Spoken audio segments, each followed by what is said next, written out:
Hello, আসসালামু আলাইকুম। ফার্মনে আপনাদের সবাইকে স্বাগতম। আশা করি সবাই ভালো আছেন, সুস্থ আছেন।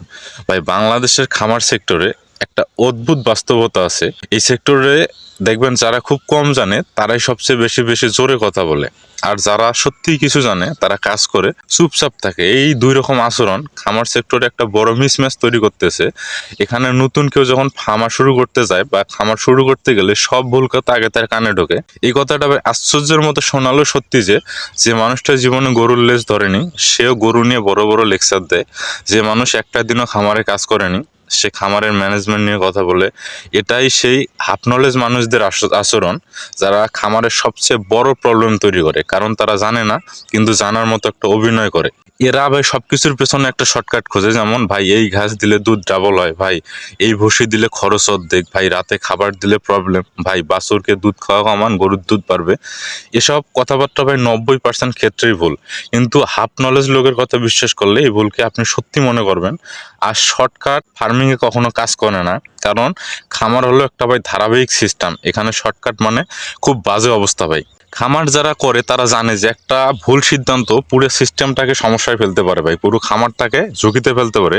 আর বাংলাদেশের খামার সেক্টরে এই যে মিস ইনফরমেশন ছড়ায় তার 70% আসে এই হাফ নলেজ মানুষদের কাছ থেকে। ওরা সব থেকে ভাই ডেঞ্জারাস একটা কাজ করে, সিম্পল প্রবলেমকে দেখবেন যে জটিল করে তোলে। যেমন ধরেন গরুর খাবার হঠাৎ কম খাওয়া, এর কারণ হতে পারে ভাই পানি ঠান্ডা, ওয়েদার চেঞ্জ, অথবা হিট স্টেট, বা রুমের স্লো কাজ করা, নতুন খাবার, অথবা আপনার মিনারেলের ঘাটতি, এসব কিছু। কিন্তু কিছু কিছু মানুষ বলবে ভাই এই দুধ কমাইছেন, এটা খাওয়াইছেন বেশি, এটা দেন নাই। এরকম ভাই একটা অনলাইন সলিউশন দেয় তারা, ভাই এটা দেন হয়ে যাবে, এটা বাদ দেন ঠিক হবে, এটা করলে প্রবলেম নাই। কিন্তু খামার সেক্টরে ভাই এই অনলাইন সলিউশন বলে কিছু নেই। খামার সেক্টরে আপনাকে অলওয়েজ ডিপেন্ড করতে হবে কন্ডিশনের উপর, টাইমিংয়ের উপর, ফিড ব্যালেন্সের উপর, আবহাওয়ার উপর এবং রোগের প্যাটার্নের উপর ভাই, আপনার ওয়েদারের উপর, গরুর অভ্যাসের উপর। এই জিনিস না বুঝলে খামার করা মানে ভাই আপনার ভুল পথে হাঁটা। আপনার হাফ নলেজ মানুষদের আরেকটা হ্যাবিট হলো ভাই, ওরা ইনফরমেশন কালেক্ট করে না, ওরা শুধু রিপিট করে। খামারে কি ঘটছে, কোন সিজনে আপনার রোগ বাড়ে, কোন ঘাস খুব তাড়াতাড়ি বড় হয়, কোন খাবারের কম্বিনেশন বেটার, এগুলো তারা কখনো নিজের চোখে দেখে না, শুধু এখানে সেখানে শুনে নেয়। এই শুনে নেওয়া জ্ঞান খামার সেক্টরে একটা নয়েজ তৈরি করে, আর নয়েজ খামারকে ডিস্ট্রয় করে দেয়। কারণ খামার ভাই ক্লারিটি দরকার, কোনো নয়েজ বা গন্ডগোল না। এদের কথার আরেকটা ডেঞ্জারাস সাইড হচ্ছে ভাই, এরা মানুষের কনফিডেন্স নষ্ট করে। ধরেন আপনি নতুন খামারি, আপনি খাবার, তারপর হচ্ছে পানি, সবকিছু ঠিক করছেন, তখন একটা হাফ নলেজ মানুষ এসে বলবে ভাই আপনি ভুল করছেন, আমরা তো এইভাবে করি। কিন্তু সে কেন করে তার কোনো রিজন নাই। এই বাংলাদেশে হাফ নলেজ মানুষদের সংখ্যা বেশি হওয়ার একটা বড় কারণ হলো এরা ফার্মিং এর একটা পেইনফুল সাইডটা দেখে না, তাই ফার্মিং কে ইজি ভাবে তারা। আর যে কাজকে ইজি ভাবে হয় সেই কাজের কোনো রেসপেক্ট থাকে না, বা রেসপেক্ট কমে যায়।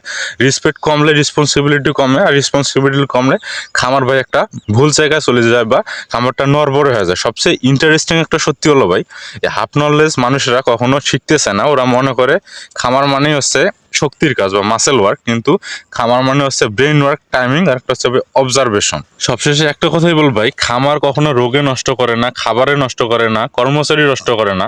খামার নষ্ট করে ভাই ভুল তথ্য আর অল্প জানা মানুষের খুবই বিশ্বাসী ভুল কথা। এই ছোট ভুল কথাই সবচেয়ে বড় বিপদ। তাই আপনারা যারা খামার করেন ভাই, আপনারা অবশ্যই ভুলভাল তথ্য থেকে বিরত থাকবেন। আর আমাদের ভিডিওগুলো যদি আপনাদের কাছে ভালো মনে হয়, আপনারা অবশ্যই চ্যানেলটি সাবস্ক্রাইব করতে ভুলবেন না। আর আপনাদের আমার কথাগুলো যদি আপনাদের কাছে খারাপ মনে হয়, আপনাদের জন্য কমেন্ট বক্স খোলা আছে, আপনারা কমেন্ট করতে পারেন। সবাই ভালো থাকবেন, সুস্থ থাকবেন, দেখা হবে আগামী ভিডিওতে নতুন কোনো জিনিস নিয়ে। সে পর্যন্ত আল্লাহ হাফেজ।